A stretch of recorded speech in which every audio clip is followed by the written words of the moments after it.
साहब का सवाल था कि ज़रूरी क्यों है कि अगर एक औरत अपने शोहर के साथ तलाक हो जाता है तो उसे दूसरे से थर्ड पार्टी से शादी करना ज़रूरी क्यों है पहले शोहर से वापस करने के लिए। ये सवाल है। सवाल अभी दोहरा है, जवाब दे रहा हूं मैं। ये लोगों को गलतफहमी है कि अगर मियाँ बीवी का तलाक होता है और अगर वो फिर से शादी करना चाहते हैं, ये गलतफहमी है लोगों की कि उसको तीसरे से शादी करना फ़र्ज है। कुरान में साफ तौर पे लिखा हुआ है सूरह बकरा में सूरा नंबर 2 आयत नंबर 228 से लेके 242 तक तलाक के पूरा डिटेल दिए गए, किस तरीके से तलाक दिया जाता है। पहले मैंने कहा था कि आपस में समझौता होना चाहिए, नहीं होता है तो गेट एन आर्बिट्रर, एक बड़े को बुलाओ, शोहर की तरफ से बीवी की तरफ से समझौता करो। नहीं होता है तो तलाक बोलने के बाद इद्दत के 3 माह है। कुरान में लिखा है सूरह बकरा सूरा नंबर 2 आयत नंबर 228 के 3 माह, 3 महीने, 3 menstrual cycle is the period of waiting इद्दत। 3 महीने के बाद the divorce is completed।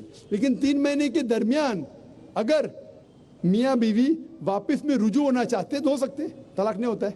लेकिन अगर 3 महीने तक रुजू नहीं होते और अलग हो जाते और 1 साल बाद उन्हें ख्याल आता है अरे हमने गलत किया, हम फिर से शादी करना चाहते, तो कुरान की आयत है सूरह बकरा सूरा नंबर 2 आयत number 232, do not prevent the women from marrying the former husband.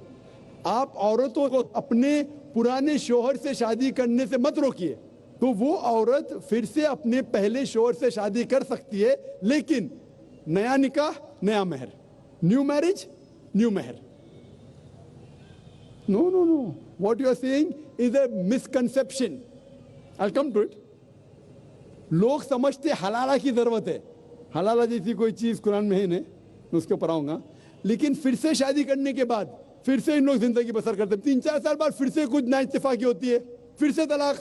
वही तरीके से समझौता करो, बड़े को लेके आओ, तलाक बोलो, 3 माह रुको, फिर जाओ। फिर से 2 साल बाद याद आता है नए वापिस से रहेंगे, फिर से शादी कर सकते, फिर निकाह, फिर मेहर, फिर से झगड़ा होता है। फिर तीसरी बार अगर तलाक होता है तो अल्लाह ताला फरमाते सूरह बकरा सूरा नंबर 2 आयत नंबर 230 में कहते कि तीसरी बार अगर तलाक देंगे तो फाइनल। इसके बाद आप फिर से मियाँ बीवी ने बन, जब तक आप थर्ड को नहीं मैरी करें। इसमें क्यों? ये शादी ब्याह गुड्डा गुड्डी का खेल थोड़ी है। बचपन में गुड्डा गुड्डी का खेल में शादी करो फिर से तलाक दो, एक दिन में 10 बार शादी कर सकते, बराबर ना। ये जिंदगी गुड्डा गुड्डी का खेल थोड़ी है। 3 महीने लगता है तलाक के लिए, इतना टाइम लगता है। प्राइवेट मीटिंग, फिर बड़े लोग से मीटिंग, फिर 3 माह, फिर जुड़ो प्यार से, एक दूसरे पे कीचड़ मत उछालो, फिर शादी करो। मैंने मेरी जिंदगी में किसको भी नहीं देखा जो सही तरीके से तीसरी बार तलाक हुआ, मैं देखा नहीं अभी तक के। 1 बार हुआ देखा होगा, 2 बार, तीसरी बार तो देखा ही नहीं मैं। ये अगर आप गुड्डा गुड्डी का खेल करते तो फिर 1 बार आपने रिजेक्ट किया, 2 बार रिजेक्ट किया, 3rd बार फाइनल, फिर आप दूसरे से शादी करो। आप प्लान नहीं कर सकते, आप दूसरे से शादी करो और रो। और फिर पता लगा आपको मैं पहले शोहर से नाराज थी, सिर्फ दिन में 6 घंटा देते थे, ये नया शोहर तो 2 घंटा देता है, तो पहला वाला अच्छा। नो, दाल आटे का भाव मालूम पड़ेगा। मेरी माँ मुझसे कहती थी मार्केट जाएंगे तो दाल आटे का भाव, दाल और आटे का भाव, आप समझे ना।